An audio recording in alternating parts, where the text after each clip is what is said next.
Halo teman-teman mahasiswa semester 2 di Makul Principle of Financial Accounting. Dalam kesempatan ini akan kita bahas terkait dengan PSAK 16. Di dalam PSAK 16 itu yang kita bahas adalah aset tetap. Nah, terkait dengan aset tetap secara karakteristik itu memiliki jangka panjang, sifatnya permanen, secara fisik berwujud dan dimiliki untuk digunakan untuk mendukung aktivitas operasional perusahaan. Misalnya ada mesin, bangunan, tanah, dan mobil. Nah, apa toh sebenarnya yang ada di dalam aset tetap itu pada prinsip financial accounting ini? Nah, di sini ketika aset tetap itu dimiliki, digunakan untuk aktivitas operasional perusahaan, maka akan dicatat sebesar harga perolehannya.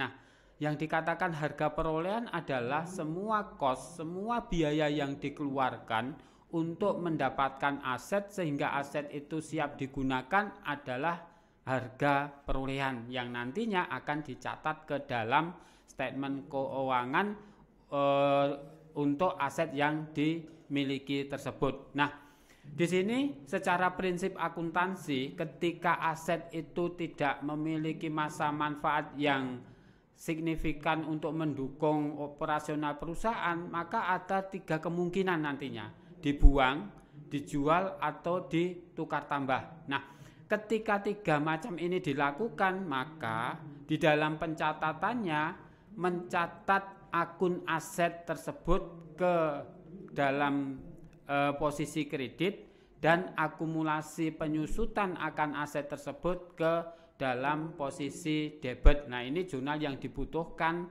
ketika apa? Akan melepaskan aset. Nah, sebagai contoh misalnya di sini 325 juta akan aset yang dibeli tanggal 21 Februari ini akan dilepaskan atau akan dibuang. Nah, maka pencatatannya adalah akumulasi penyusutan kendaraan pada kendaraan sebesar 325 juta.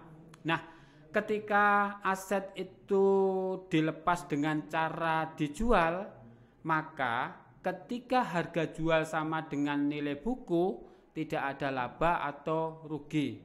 Ketika harga jual lebih besar dari harga buku, maka akan memperoleh laba. Namun harga jual lebih kecil dari harga buku, maka akan menerima kerugian. Nah, sehingga laba rugi ini akan dilaporkan ke dalam laporan rugi laba sebagai pendapatan lain-lain atau kerugian lain-lain. Nah, ini secara prinsip ketika apa?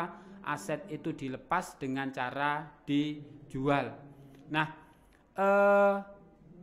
lalu kalau aset yang dimiliki itu dilepas dengan cara ditukar tambah atau ditukar dengan aset yang sejenis atau aset lain, maka Anda harus menghitung dulu nilai tukar tambahnya. Nah, di sini nilai tukar tambah misalnya peralatan, ya nilai peralatan lama yang dihitung sebagai pengurang dari harga beli akan aset baru tersebut.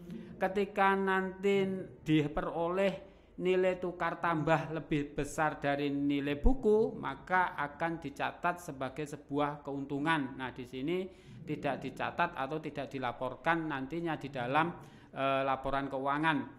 Namun, kalau nilai tukar tambahnya lebih kecil dari nilai buku, akan menderita kerugian. Nah, di sini sebagai contoh nanti akan lebih kita dalami lagi di dalam praktek terkait dengan aset tetap. Terima kasih.